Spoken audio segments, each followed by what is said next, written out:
content. Yeah. And I was like, wow, this is really relatable. And then of course when COVID hit and they opened up this chat, it just became such a huge part of my life. Yeah. And then along the way, you joined, they have spin-off shows behind their paywall. They had like the original Patreon, which is the Keith and the Girl VIP.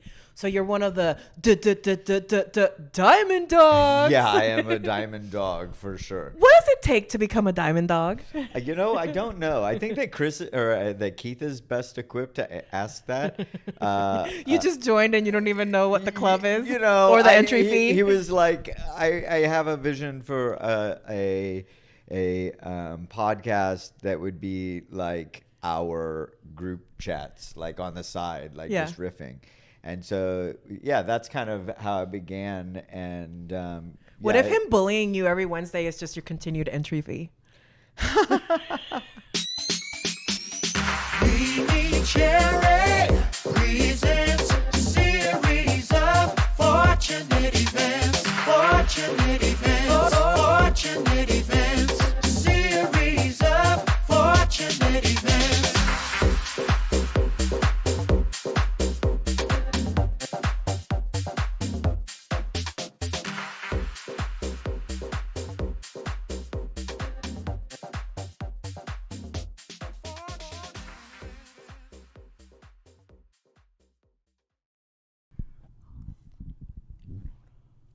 Hello.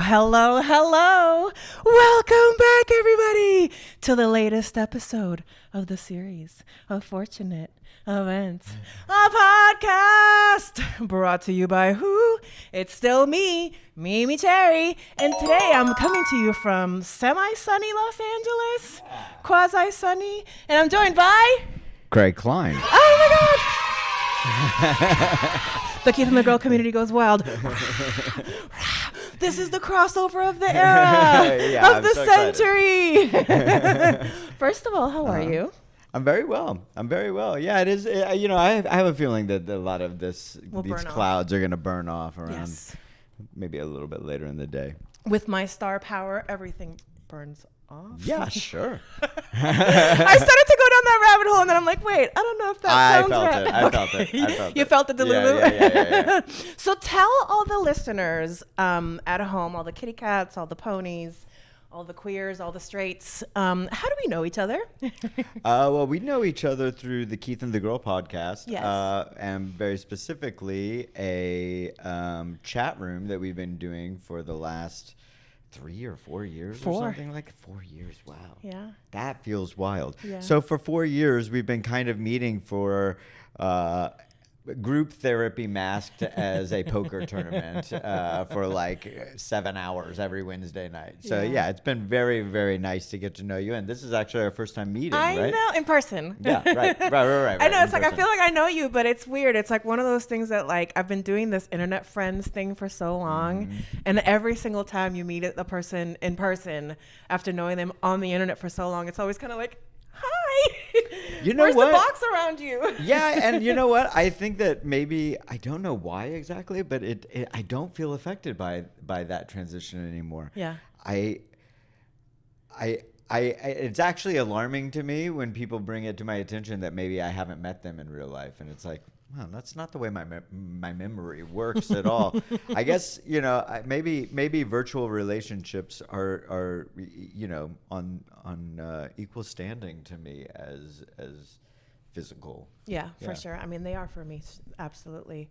The Keith and the Girl community has been such a part of my life for so long. I mean, it's going on 20 years that the podcast has been around. I think I've been listening for maybe 18 of those. Yeah. And OG. and like I remember, do you remember when they performed, Brother Love and Hamda performed in Vegas for New Year's?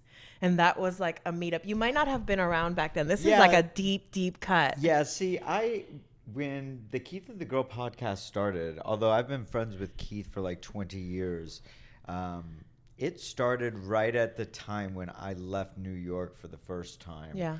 And was away, and as his thing was picking up, he'd send me like CDs and stuff and bumper stickers, and I'd be like, what is this? What are you doing? And I didn't catch up with it, honestly, until I was in Berlin. And Yeah. I had I for some reason, I think I had gotten keen finally to podcasts. And this was like 10 or 15 years or 10 years into their doing the show. So this was like 10 years ago. Yeah.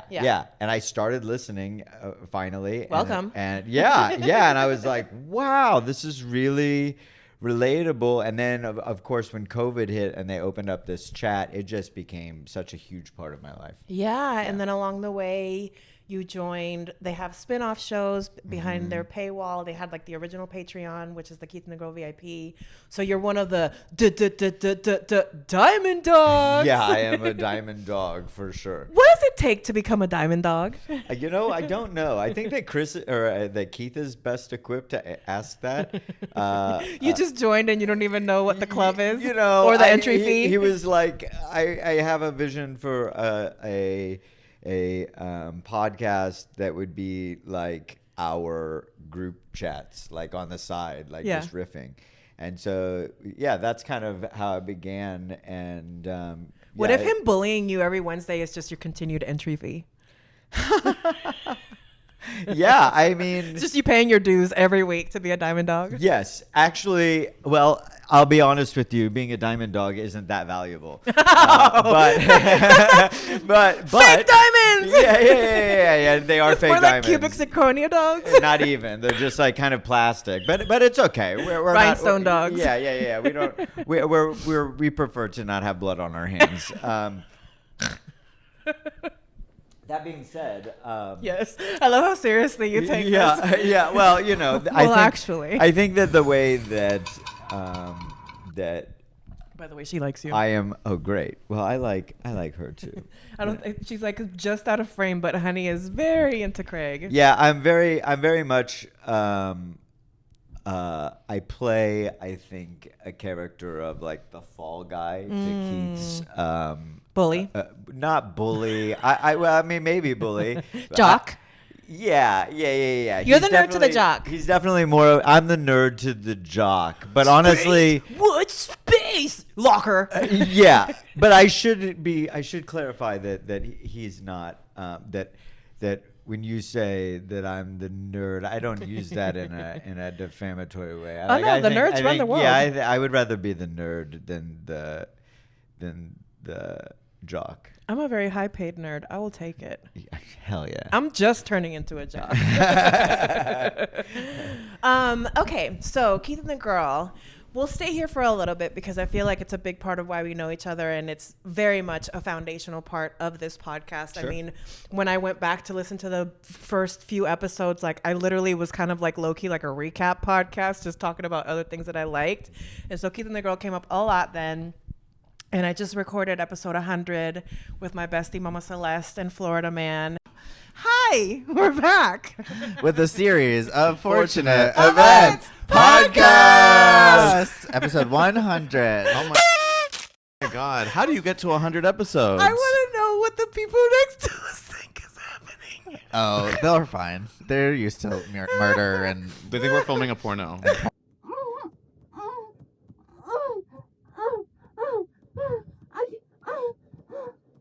pornos and all sorts of things happening in this hotel, I'm sure. Oh my God. So yes, we're at episode 100. And I was just editing it this morning and I realized how much Keith and the Girl came up there. So they've been very formative for me. And I suspect that your relationship over time with Keith specifically, but also Hamda, R.I.P. Hamda, she's not dead, but she's like off traveling the world, R.I.P. in terms of being a part of the Keith and the Girl podcast. What, like when I say Keith and the Girl to you, like what does that mean to you? Because I know what it means to me. What does it mean to you?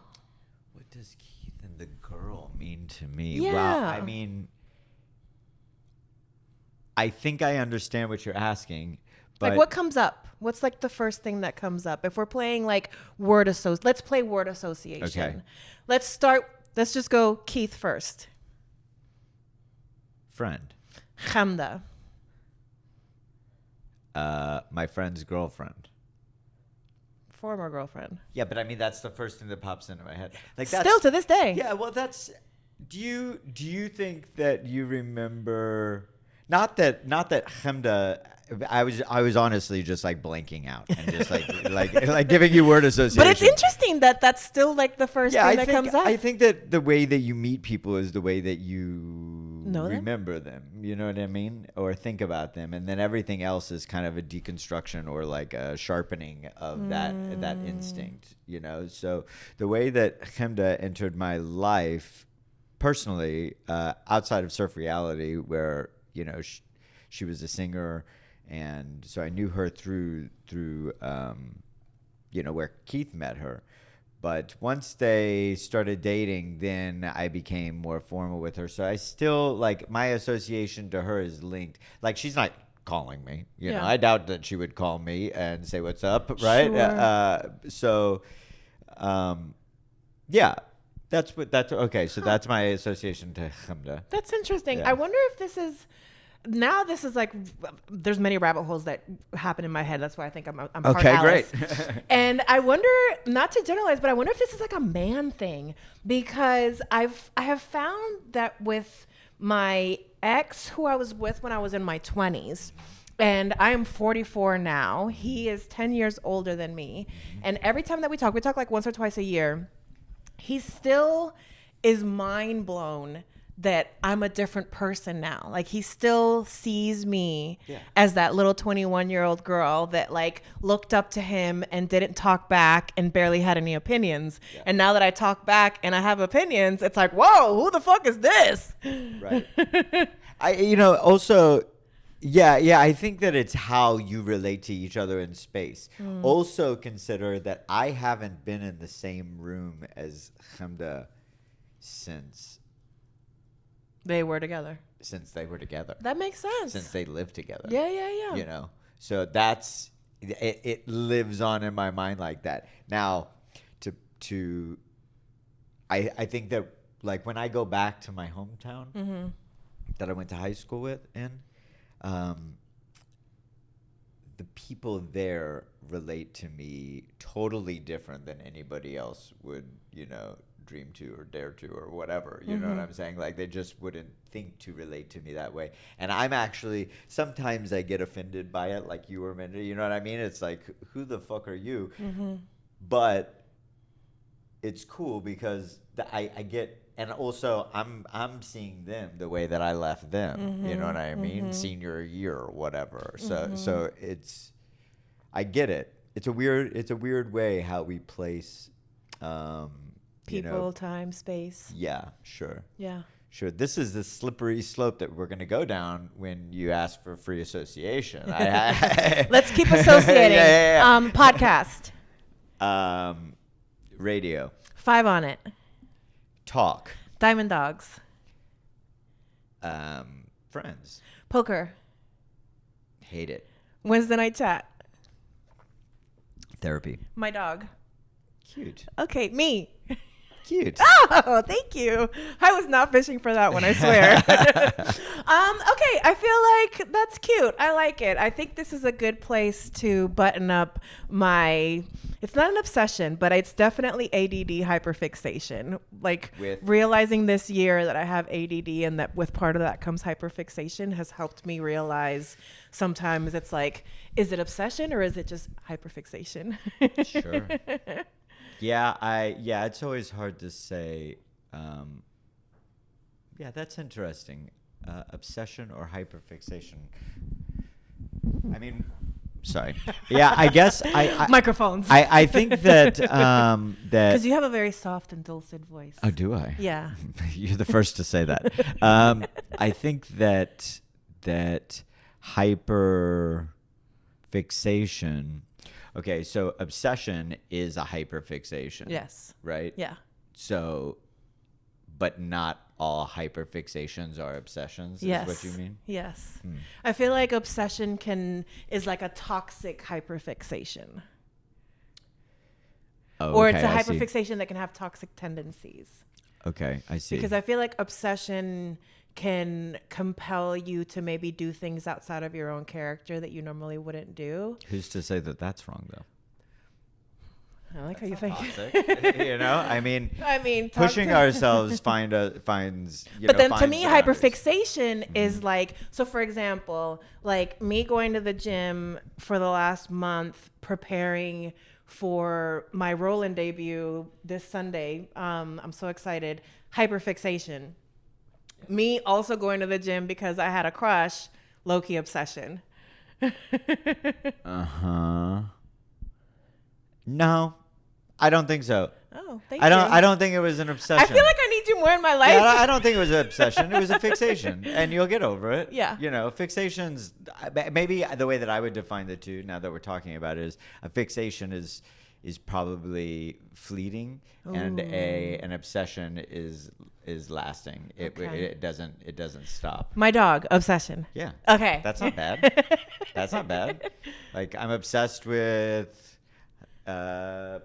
I'm obsessed with. And it's become very like cultural to say like obsessed. Oh my God, obsessed. Yeah, right. I mean, yeah, semantics. That's a slippery slope too, because Semantics, pedantics. Yeah, it changes with who you're talking to, right? Sure. Like language always changes depending Yes. on who you're relating to. So you kind of have to come to the table. At least considering that you shouldn't get caught up in like how you're defining things. You know Okay. what I'm saying? Yeah.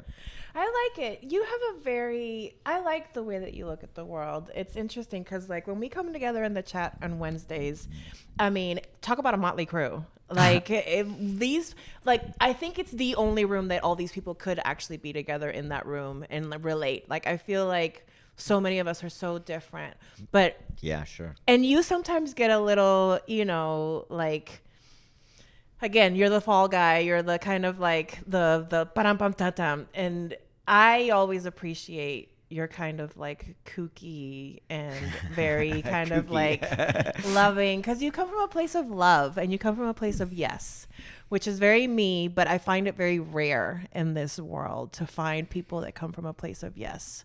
A lot of my drag friends are like that. Which is why it's easy, I think, to play the fall guy when somebody needs to be not the fall guy. Yeah. You know what I mean? Yeah. Like it sounds like I'm airing a grievance, which I'm really not. You know, I do what I want. So it's. I do what I want, Daddy. I think that the connotation in my head for fall guy, and I introduced that. So the connotation is very negative. I think that it's just like, what is the term? You know, it's comic relief. Mm-hmm. Like, we're there to hang. And when it gets serious, it gets serious. Mm-hmm. And there have been very serious moments. And I think that generally speaking, people tend to respect those moments. But otherwise, it's just a laugh, you know. And I think that sometimes people's energies, there needs to be kind of a butt to the joke, or a soft pillow. Yeah, like I think a perfect, and maybe this is kind of what you're talking about, but like the D's nuts thing, you know, that people do. Hey Craig, right? D's, It's absurd, and Mimi, you have to talk about an obsession. And you have to understand that, like, obviously, I know what's going on, but people are you play dumb so well. People are so elated to D's nuts people, and it's so old now, but and tired of a thing. But if that's your thing, and I'm in a good mood, like, I want to play along. I want you to have that. Yeah. If that's the least I have to do, you know, great. Well, you're a very generous person. You're a very generous soul. Or maybe I'm just like making a list. You know what I mean? Check And it now twice. everybody owes me. You're talk about John Wick. It's gonna be Craig Hollywood Klein. Just wait till somebody kidnaps your dog. Please don't do that. Before we go to our first commercial break, you are known as Craig Hollywood Klein in these internet streets. You resent it? Yeah. Really? Yeah. I'm not. I was gonna ask why. Why does Keith call you Craig Hollywood Klein? Is it just literally because you moved to LA? Yes. That's very Keith I coded. mean, there's really literally no other reason why. It has to be because it has to be. So, and I don't really identify with Hollywood. I don't really identify with Los Angeles. Huh. But it's. How long have you been here? I guess 5 years. Oh, that's not that. I felt for some reason I thought it was a lot longer. No. And so I think that it just doesn't. It's not something I identify with, but I'm more than. You don't get to choose like that what people call you, you know. So I'm okay with that. Okay. Let it be, you know. I mean, it's like it's in a way it creates like a personality for me to exist as in that world, that I don't have to get caught up with, like, however serious I take myself in another context, you know? Sure, kind of like how I lean into the MeMeCherry of it all, but Sure. at the end of the day, I'm still Mariana. Sure. And I think that, that playing a character is not a negative thing. It's actually a great thing, and it's a way to live like many lives at the same time. And so, you know, whether you're a performer or whether you're just a chameleon, right? Like, we're all just putting on to make the best of a shit situation, and any joy that we find out of it, like we're carving that out ourselves. Yeah. Right. Well, I think that a little bit like me, I hope you're not insulted by this. I think you're a little bit of a Muppet like me. I say that I'm a Muppet. You've heard me say that all the time. Because I'm very green? animated. No. You're animated, you're silly, you're goofy, you're authentic. Oh. And I think those are very Muppet-like That's qualities. interesting. Yeah, you know what? Muppets are pretty authentic for being a puppet, but yeah, the nature of a Muppet, that's interesting. That is why Jim Henson kind of resonates, right? Because it's very honest. I say I'm very Miss Piggy. I'm Miss Piggy all day. Which Muppet, if you were gonna Gonzo. You're Gonzo? Yeah. Okay, why Gonzo? Because I'm an outcast. Oh, really? Yeah. What? Really? Yeah. Really? You want to fight about it? You're not an outcast. You're popular. I would never have used that word to describe Craig Klein. Well, An that's outlier, but not I wouldn't say an outcast. I think you are an outlier. To me, outcast feels like somebody that like can't relate to people and like people can't relate to. But you are unique. I can relate to people. Yeah, so that's why I think you're like an outlier. People can't relate to me. Really? Yeah, for sure. I mean, you know, like, I think that most of America, I think that most people, I mean, Not you know, America. Well, yeah, I think that most people generally, like, These continental United States. it's not to say that I'm putting like a judgment on most people, but I certainly don't identify with most people or their motivations or their interests, but I can come to them and I'm interested, but I don't know if it would be shared. What motivates you? What drives you? What drives you, you know, day to day? What gets you out of bed and gets you going? Curiosity. Yeah. Yeah, I guess a little bit of optimism that there's something special coming. Yeah. Yeah. You know, that's a pretty difficult question because I think that it's like the responsibilities at this point in my life. You know, I'm not too conscious of like the philosophy of like waking up and getting at it. But I think about it a lot. And in those moments when I'm kind of breaking down my motivations or trying to get to the bottom of like what it is that I want or what it is that I'm trying to get.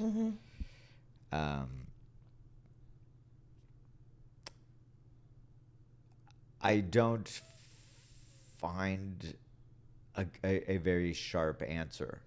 I can relate. I mean, it's honestly, I just barely kind of started unlocking motivation myself. Like, I feel like for the last 20 something years, I was in a haze of a bottle, and or a man or a woman, and never was truly me, or like figuring out what I wanted or what made me happy.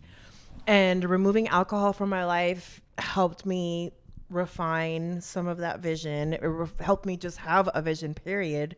Because for so long, I just didn't even really care if I lived or died. Like, honestly, I was barely living. And now for the last few months, you know, waking up at 4:30 in the morning, putting on my cute little workout outfit, going to the gym, coming home, taking care of her, editing the podcast, getting work done. Like, I don't know if I call that motivation, but I definitely find myself more purposeful these days. Yes. And so what is your drive behind that purpose? Joy. Joy, happiness. Ultimately, I think it's just trying to find moments of joy, whether I can give it or have it. Yeah. Because I like creating joy. Yeah. It's contagious. Yeah. Yeah. Yeah, it's good to give. There's a currency in smiles. Yes. You know? And I think that is a noted motivation of mine as well, for sure. You know, I really enjoy. So I think that identifying as somebody that's an outcast, identifying as somebody that's an outcast, I would. Wait, what was I saying? Oh yeah, I would also say that I'm quite interested in outcast cultures. And Yes. again, maybe We've that's talked the about it. wrong term, but like subversive cultures, Niche. people that are on the fringe of things, and yeah, niche interests generally. Like, I might not like it, I might not agree with it, Yes. but I'm certainly curious enough to pay attention for a while. I love it. Well, we're going to actually dive a little deeper down that rabbit hole when we come back from this cute little, sweet little commercial break. You ready for a commercial break? Yes. We'll be right back. In my crumble opinion. Hi, I'm Phoebe Cakes, and you're tuning into In My Crumble Opinion. Hello, my little crumb whores. Hi, my little crumb dumpsters. Hello, my little crumb guzzlers. Welcome, my little crumb dumpsters. Hello, my little crumb guzzlers. Hello, my little crumb hungry sub pigs. Hello, my little crumb buckets. Hello, my little cum lovers. Oh my god, I said cum lovers. Hello, my little crumb lovers. Go ahead and like, subscribe, hit that notification bell. Follow me on all social media platforms. Oh my god, that was so gay. Yeah, that was gay. Once again, I am Phoebe Cakes. In my crumble opinion. Hope you liked that commercial break, because we're back. Get cozy, get in here. So you mentioned a passion for niche art. What are some of your favorite obscure or lesser known artists and or styles? Shh. No.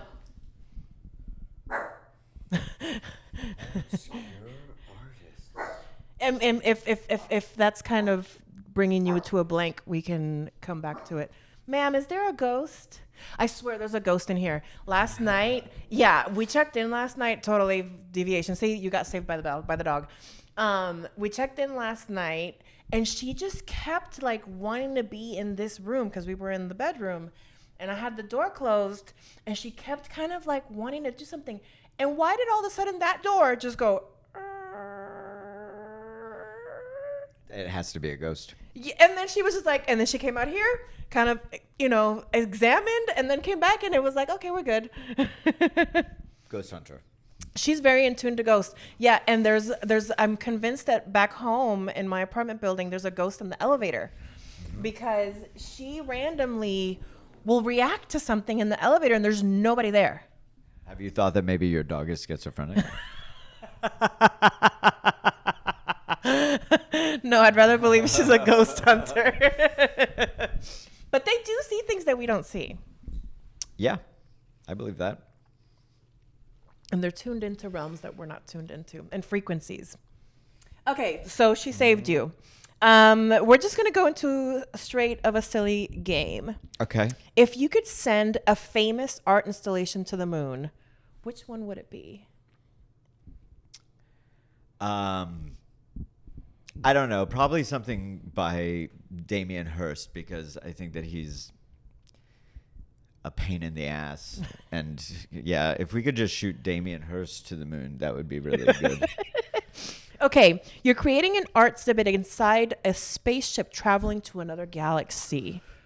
What are we putting in this curated art collection that's going to another galaxy? You're sending it off to represent us as humankind in art form.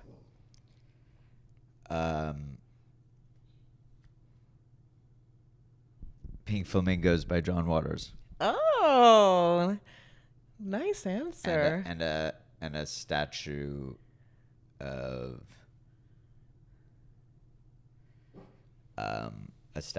Divine. I love that. Yeah. There's an artist that I follow online. He does these dolls. Ing ding. Insert here. Pigeon doll. I think it's Pidgin. And he started getting into little miniature sculptures. And he got commissioned to do some like anniversary or like celebratory statue of Divine, all in gold. And it's like Divine. She almost looks like Ursula.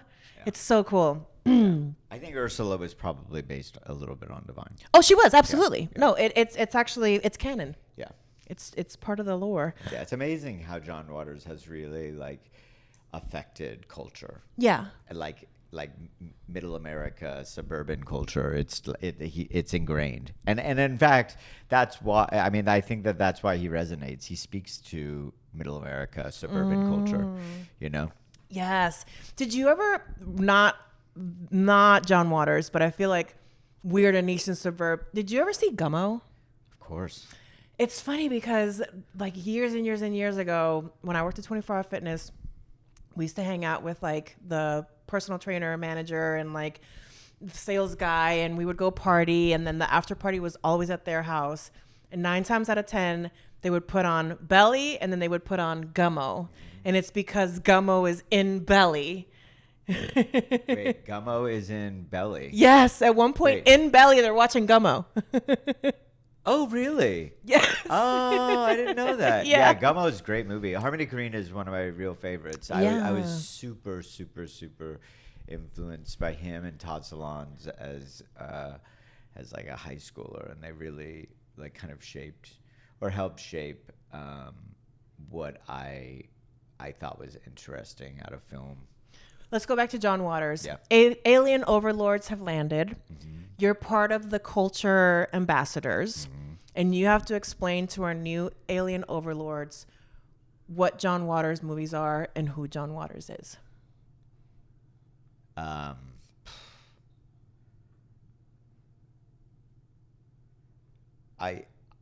think I would tell them we probably should be discussing more important matters.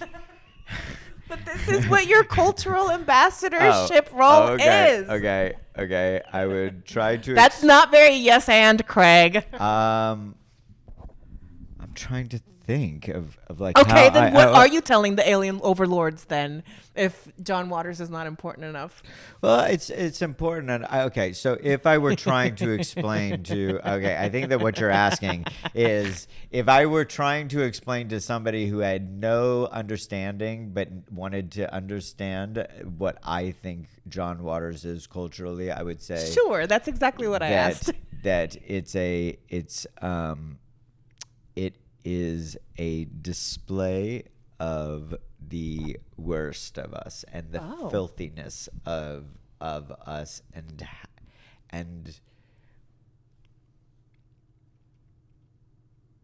it's the embracing of that and the the familiarity with it takes the boogie away from it. Yeah. You know what I mean? Like Yeah. it's if you had never been inside of a mosh pit, it would probably terrify you, the idea of it. But once you're there, it's it's pretty manageable. Yeah. I imagine. They will stop the mosh pit if you drop your glasses. You know what I'm saying? So there's a lot of things like that. Like once you kind of understand if people are enjoying it, once you understand and you've experienced it or at least been able to witness it in some extreme version, man, your dial gets shifted and you're not so offended by the world anymore. Yeah. Okay, I have a little gamelet for you. Okay. It's called Space or Hollywood. I'm going to throw a concept at you, and you're going to tell me if it's a NASA mission, a sci-fi movie, or a niche Hollywood reference. Okay. You got Wait, it? what are my options? NASA, sci-fi, Hollywood. Okay. Although I feel like sci-fi and Hollywood, niche Hollywood. Okay. We can thank ChatGPT for this. Oh, great. This will be fun. Okay, you ready? Yeah. All right, Craig, Hollywood Klein. Yes. Is this NASA, sci-fi, or Hollywood? Apollo 13, NASA. Sunset Boulevard, Hollywood. Event Horizon, NASA. sci-fi movie, Gemini 8, NASA. Blade Runner, Sci-fi. La Cienega Boulevard Days, Hollywood. specifically the Pride family, Soylent Green, Sci-fi. Voyager 1, NASA. Capricorn 1, NASA. sci-fi movie, 1978 conspiracy thriller about a faked Mars landing. Last but not least, Elysium. Alicia Silverstone? Elysium. A star. A real fucking star. You know my Hey, Alicia. actually one of my bosses is really good friends with her. She's an icon. I think Yes. Clueless changed everybody's life. I love that this is how we're ending NASA, sci-fi, or Hollywood. Alicia Silverstone is the best. Yeah, Alicia Silverstone really is the best. I mean, think about how much she gave to the world through that Aerosmith video. Oh my God, yes. Videos, because it was like That's a, what I'm saying. a series That's what of I'm them. saying. Like, weird as it is, and Steven Tyler, like, really weird. Isn't it weird to sexualize your daughter Your as own a daughter? stripper inside of a, like, Don't ask me because my daddy sexualized me. oh. But it is strange, It's very right? weird. I have a history of father figures sexualizing me. How many fathers did you have? I've had stepfathers. Oh, So I'm sorry to hear that. I- I mean, it seems to be not normal, yeah. and that's terrible and I terrifying. know. Men. It's okay. You're one of the good ones. I'm barely a man. Don't say that out loud. It's okay. I'm okay with everybody knowing it. You're all man to me, Craig. thanks. So I love that part of my preparation was Hollywood trivia, and then I throw Hollywood at you, and you're like, "Fuck Hollywood." I do not. Well, no, actually, I do love Hollywood. Oh, you do? I mean, I you just love, don't like being called Hollywood. I know. I don't love Hollywood, the area. I love Hollywood, the shared.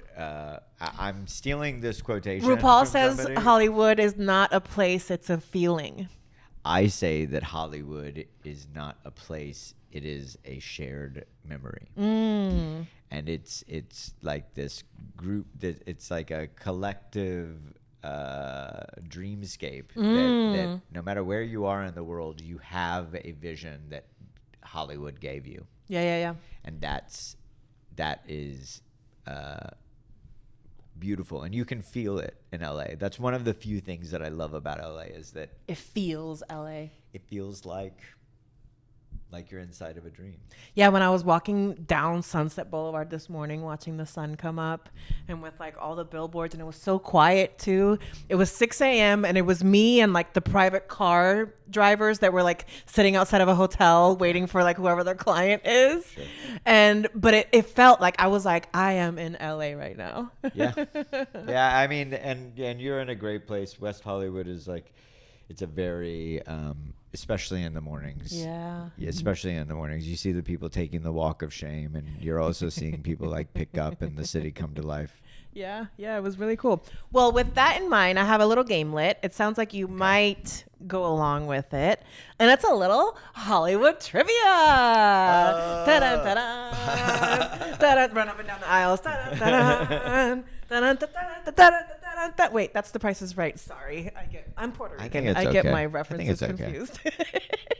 You're so generous. See, I told you, you're a generous soul. Thank you. What film won the very first Academy Award for Best Picture? Citizen Kane. Wings, 1927. Okay.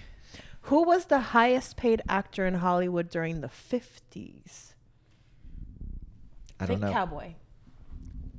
John Wayne. Good job. Which movie features the famous... Wait, can we just say what a cunt John Wayne is, and fuck him really? Oh, okay. Please tell me more. I think that the Breaking way news. that he spoke about Native Americans, Oh, yeah.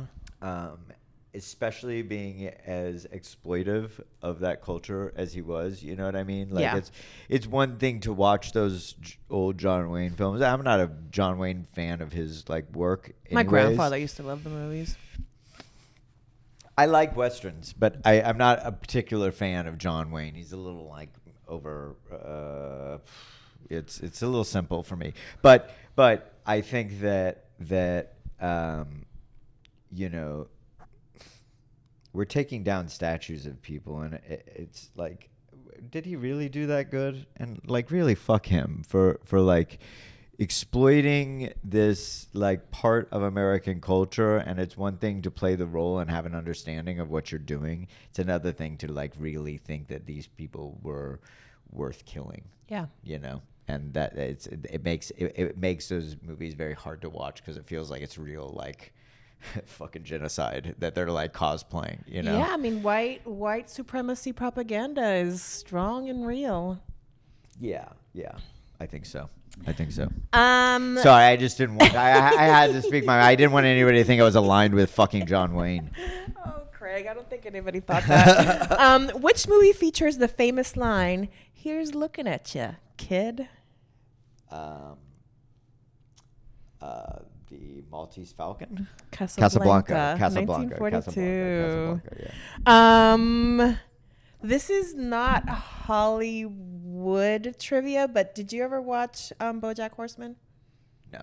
Oh, man. Okay. I was going to say, what letter of the Hollywood sign gets stolen and then it becomes like a through plot line in the show, but you wouldn't know. So, but it is something to it is a see the thing. Hollywood sign, right? Yes. That it is that is another thing that is simple as silly as it is. It really like lands you where you're at. You feel like, wow, look at what I can just see with my eyes.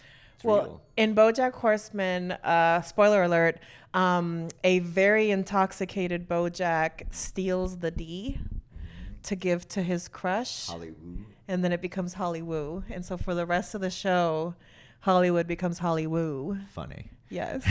Funny. I'm a sign. They did over COVID. Somebody changed the Hollywood sign to Hollyweed. Really? Yeah, and it was like a big deal, obviously because you can see it all around LA, and it just said Hollyweed really quick, and everybody thought it was kind of cute. In which year did the Hollywood sign originally read Hollywood Land? I should know this, but it's like the 30s or 40s or something like that. 1923. Yeah, 20s. What was the first animated feature to be nominated for Best Picture at the Academy Awards? Animated feature. Aladdin? I don't know. What were you doing? Beauty and the Beauty and the Beast. Yeah. Never saw it. Which director is known for the films Psycho, Rear Window, and The Birds? Hitchcock. Good job. Last one. Mm-hmm. Who holds the record for most Academy Award nominations for acting? Bette Midler. Close, Meryl Streep. White lady. And she should have won them all. Yeah, that's Honey agrees with you. I know. That really got the shaft. We all know it. So we're gonna have one more quick little commercial break, and then we'll get to my least favorite part of the show, which is the end. Okay. But before we get there, I try to finish like very strong. So you? Okay. Sorry, it's been a long time. I'm like feral right now. I was just telling my Uber driver yesterday. I was like, I am in pure fucking heat right now. So apologies. Okay, I see. Tell me about this little project that you have that's called, I love that it started low-key as a joke in the chat and became a thing, which I love. Like, I really love that, which is 5 on it. How? Why? Oh, I mean, why 5 on it, Craig? I think that the genesis of the idea came out of my real fascination with talk radio, particularly like late night fringe call-in gab about stuff radio that you usually find on AM dial. I've driven across the country several times, and a lot of those times by myself, and I've always been very fascinated with that, like spending the time late at night, staying up all night, not talking, not doing anything, just like tuning in to people gabbing. And it was a similar fascination that I had with open mic nights, and the way that people seem compelled to like show up to the same place every week or every night and wait for their turn to tell their thing, and everybody listens, and then I don't know why that's so interesting to me, but it is. And I think that the 5 on it tag, it was a joke amongst us, and it seemed to kind of fit this like, you've got at least 5 minutes to do your thing, kind of like an open mic night, which is not really the way that our calls generally pan out, but that's okay as well. It's just I think that the idea that we as a collective, Mallory and Chris, and we have a new collaborator inside of the mix, Brody Rush, who is this genius graphics guy, does visual effects, and he does music for us and stuff. I remember the music. Yeah. So it's very exciting, and I think that really the whole, where that concept has landed now is that we were really wanting to create a community and a space for weirdos and fringe people to come and hang out, share their story, listen to others, find another weirdo out there that is worth identifying with, and it's a place for people like me, you know, and hopefully, it continues to be that kind of place. Yeah. Well, enjoy this little clip right now, because I'm going to, with the magic of Hollywood, gonna plug in a little clip right here. Ding, ding.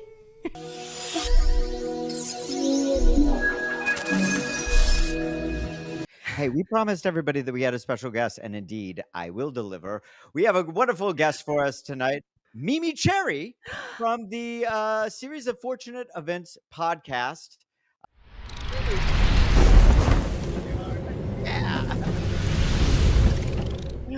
Hey! Hey, Mimi. Hi. Hi, Mimi. Circumstantially, we have this accompaniment that showed up into our lives. Yeah, there they are. What up, Play Joe? I've been introduced. This is Play Joe, everybody. Play Joe. There's it's Throw our in the sister boo sound city. now. Throw in the boo sound now. Oh no! Okay, fine.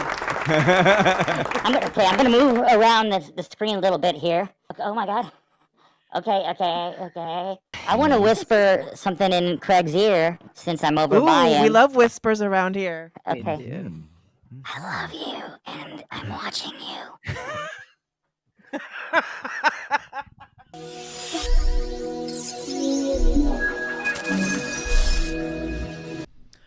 I I hope you enjoyed that little 5 on it preview. I hope so.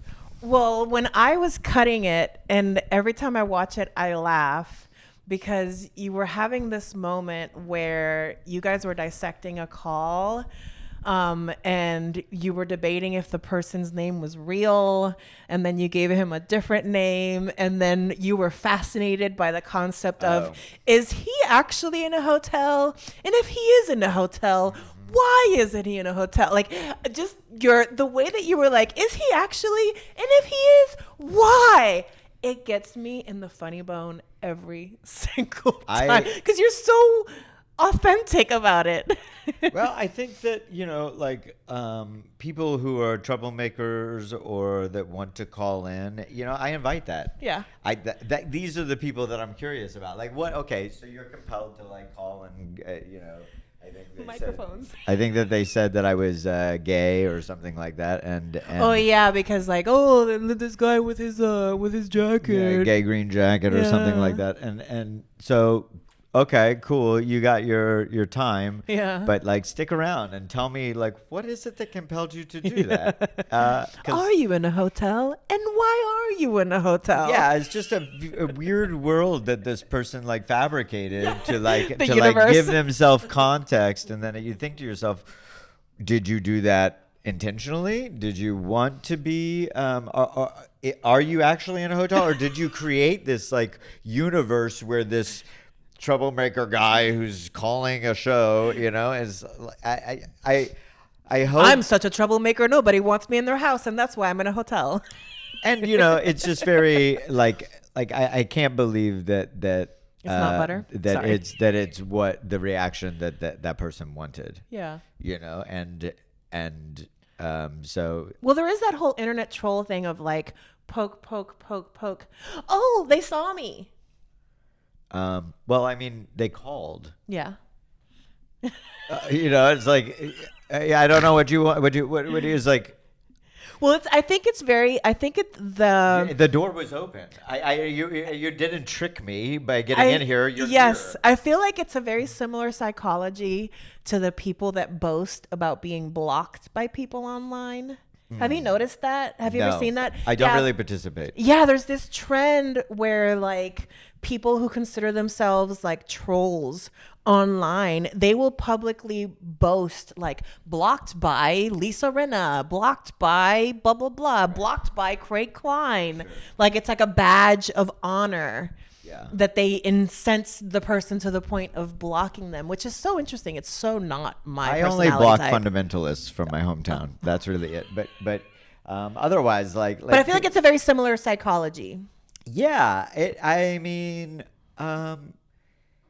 People just want to belong. Yeah. I think at the end of the day. Yes. And whether they're bad people or good people or pretending to be bad people or good people, they're really just looking for a community to hang out with. And sometimes it feels especially today, there's a lot of value in being hated and also hating. Yeah. So that's cool. Yeah. And that's a way that some people move, and I've probably moved like that as well. But there's probably healthier choices or more beneficial or rewarding choices to spend your time. But, I'm also not inside of a hate culture. Yeah. If I were, if that was my interest, I have to believe that something drives people to get there, and it's not really that. It's more people that hate have a cool style that I like, and so I'm trying to be that, and I'll adopt everything else. It's interesting because my new pet project, SOFE Pod. Pet projects do you have? I come from a very illustrious drag house where we are all workaholics and we all have 10,000 things going on. And I would not have my drag mother if I was not like my drag mother like that. So my new pet project is the Whisper Lounge. Yes. Insert sound effect here. But part of it reminds me of part of what motivated me to start it, because I've been trying to. So when I started this podcast many, many moons ago, it took me a long time to even get it going because I always thought that I needed a co-host, very Keith and the Girl style. And I tried having a co-host. That was when I had Lube It Up and Stick, and it didn't work out. And then I talked about having a podcast for a long, long time. When I finally did this one, it was like, okay, guest-based, like talk to another person. But I've been wanting to, for the last year or so, unlock solo content. That's not that kind of solo content. And when I think about the solo content that I consume on YouTube or similar social medias, it's usually people talking shit.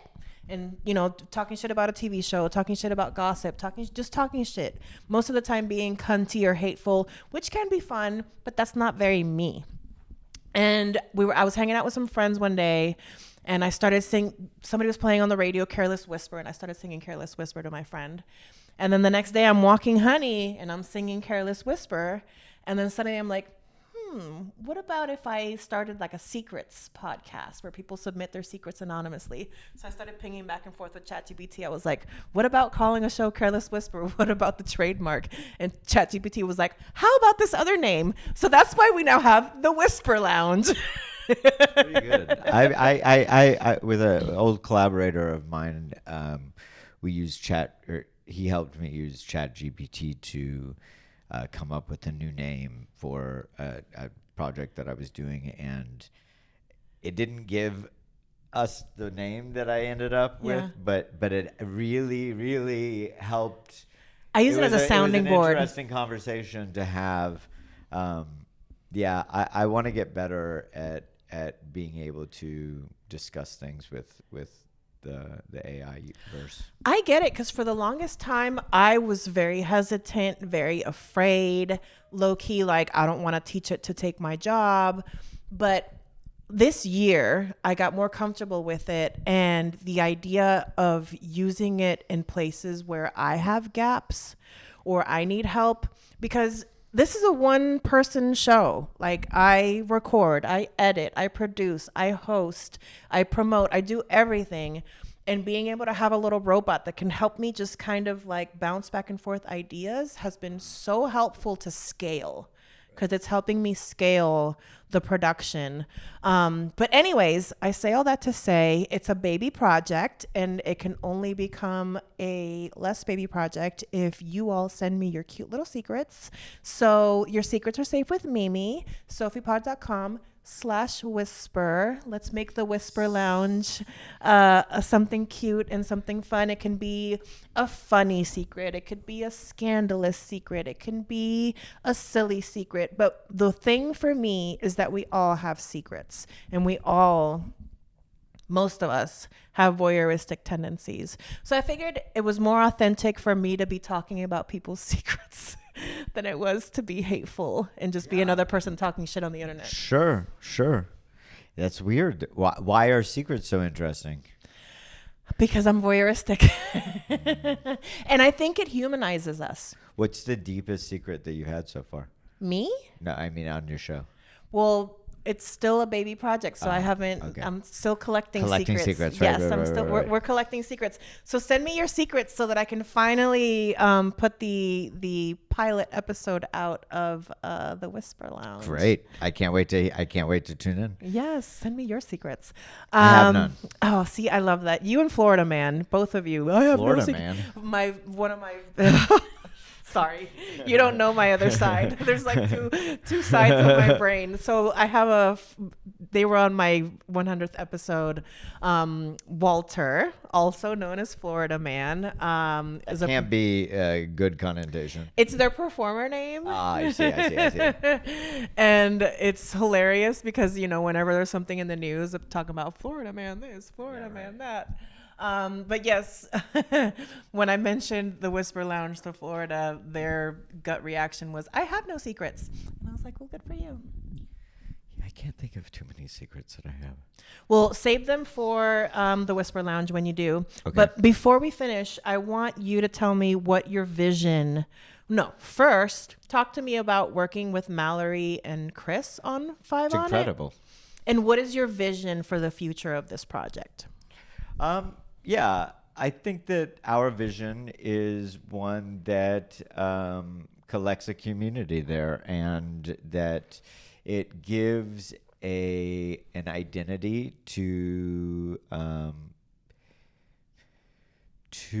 people who are compelled to say something out loud to an audience that maybe they don't want to share with even the closest people. For some reason, I've noticed that this is, and this is just a theory of mine, but I feel like people, I think I heard Sarah Silverman say once that if you say it out loud, you can't be embarrassed about it anymore. Okay. Or something to that effect. Sure. And so Well, it holds less power over you. it holds, it's out. It's out of the bag. So It's interesting. I feel like there's like a similar through line from the Whisper Lounge to your Vision I of think 5 so. on it. I think so. Yeah. So this like place for people to sound off like a persona that they want to pretend to be, you know. I feel like it almost, and I've always felt this way about like talk radio. It's like a live version of the internet. There is this anonymity, but you have to perform it. Sure. You don't just get to type it out. Like you have to be it. And there are ways to I don't know, it's just so compelling to me. So yeah, I think that the vision is to have a community where people feel compelled or even the need to come and talk and listen. Nice. And you've started your own YouTube channel for it now. We have. Yep.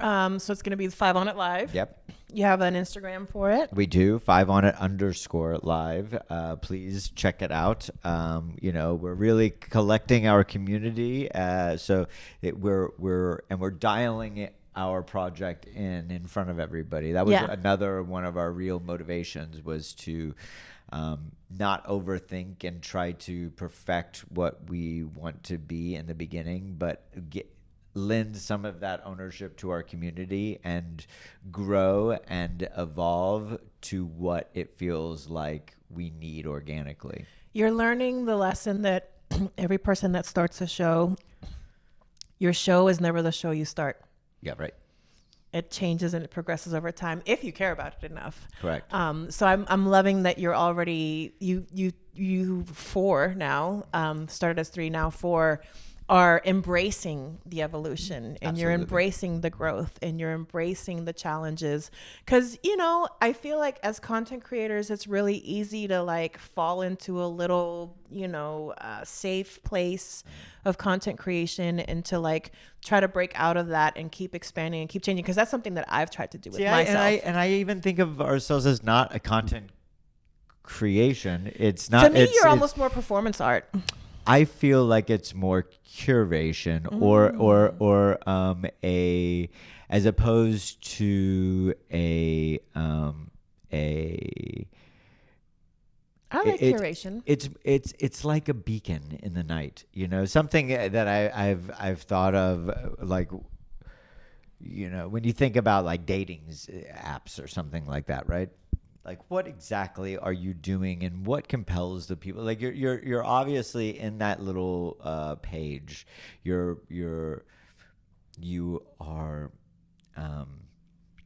embodying this identity, and you're setting up this little beacon, and the who flocks to that beacon. Isn't that interesting? Like, what is it that compels somebody to be attracted to you in that context? And so similarly, our show is just going to kind of live and grow into being whatever it is. And I'm sure that beacon will attract the scene that would want to be there in the first place. And I agree with the curational part, because it's part call-in show, part clips. Yeah. show. That's another. And thing. will it? Do you envisioning it staying like that? Because there Yes. is the whole like copyright thing. Yeah. Well, the first 5 episodes that we did, it was really to kind of play with the format. Aside from being just a talk show where we are inviting people to come in and share and listen, we I also am very inspired by these late night programs that showed the obscure and weird and less mainstream bits of culture of the era, and I think that those were kind of placeholders for something that we wanted to do with more original art, and as we're premiering our kind of beta version tomorrow night. We're doing that more. It's all original music that we have. We have all around original cartoons and digital edits, and we're really tapping into our community of creators, of weirdos, to show us what's out there, to submit some of their stuff, and we really want it to be really anchored in that. It's a show and tell of sorts. Do you remember do you remember Liquid Television? It's very much Liquid TV was right on the top of my mind. It was very influential as a kid, and the Tracy Ullman Show premiering The Simpsons, all of these little. They were so influential to me, and really, I would say that less of a podcast. We are kind of a talk show. Yeah. And again, there's a curatorial process to it. Yes, absolutely. I mean, Mallory and I have spoken a lot about our hosting or co-hosting responsibilities, and we've also kind of said we're less hosts and more kind of moderators. Mm-hmm. Certainly conduits. I think conduits is a great term. Mm-hmm. Yeah. Well, my artistic model for many years has been currently curating Chaos Coalescing. I love an alliteration. Yes, me too. I love a good alliteration. And chaos is very me coded, but curating Chaos Coalescing, and that I'm always currently curating Chaos Coalescing because it's always around us. Yeah. 4 C's. Yes. Well, sadly, we just have one more little section to go. And that's me telling you about the Patreon. I'm throwing ones. Yes. Ooh, thank you. So, what do you get for being a part of the Patreon? Well, first of all, this is the perfect time to sign up because I'm still working out the back end. And you've heard me talk about the Patreon before. And previously it was like, oh, this tier, you get a sticker every other month. And this tier, you get a sticker every 6 months. That's not how the back end of Patreon works. So you know what that means? You get something every month. Every single month, regardless of the tier that you're in, you're going to get something in the mail. So if you're a part of the honey tier, she's like, thanks, I'm a prop now. You get production credit. You get access to the back catalog that's being built out little by little. You get access to behind the scenes content like Hot Cam, which used to end up on the cutting room floor. Now it goes to the Patreon. And you get a sticker in the mail every month, plus a little note card from me in the mail. That's just the basic level honey tier for $3 a month. For $6 a month, you can be a part of the sugar tier, and you're going to get all of that, but you're just going to get more stickers in the mail every month. And there's one more tier. Cream tier. Caramel. Caramel. Honey, sugar, caramel. How many tiers are there? 3. If you're a part of the caramel tier, you're going to get all of the previous things. The production credit, the access to the back catalog, the hot cam cutting room floor footage, the stickers in the mail, the note card. But you're also going to get every 6 months, and this is the outlier, you're going to get a t-shirt. Ooh, actually, every 6 months. Yeah, one t-shirt every 6 months. How many t-shirts do you need? As many as you need. You can donate them to a friend. And actually, I want to show you one of the first ones. Hold tight. Exciting. So exciting, because I just got the merch sample.